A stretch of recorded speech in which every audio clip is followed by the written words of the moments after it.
ഈ കഥയിൽ നിങ്ങളുടെ റോൾ?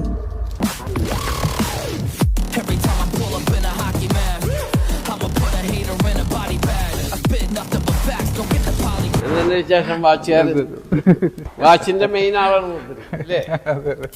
ഏത് വാച്ചാ കിട്ടിയിട്ടുള്ളത്? Delhi watch company. ഞാനൊരു ഗിഫ്റ്റ് എന്റെ ഉമ്മാടെ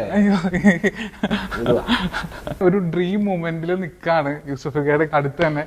എനിക്ക് ഇങ്ങനെ നിക്കാൻ പറ്റുമോന്ന് ഒരിക്കലും ചിന്തിച്ചിട്ട് പോലുമില്ല. എനിക്ക് എന്താ അയ്യോ അങ്ങനെയല്ല, എനിക്ക് തന്നത് എന്താ?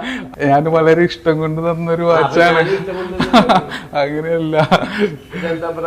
അയ്യോ അതൊക്കെ വലിയ ബ്രാൻഡാ. അത് റാഡോ എന്നൊരു ബ്രാൻഡാണ്. ഇത് യൂസഫിക്കയുടെ കോട്ടിലൊക്കെ ഞാൻ കണ്ടിട്ടുണ്ട്. ഇവിടെ ഒരു വൈ എന്ന് പറഞ്ഞ ഇത് എനിക്ക് അങ്ങനെ പറയില്ലേ. ഞാനതിങ്ങനെ പ്രതീക്ഷിച്ചിട്ട് ചെയ്തല്ല.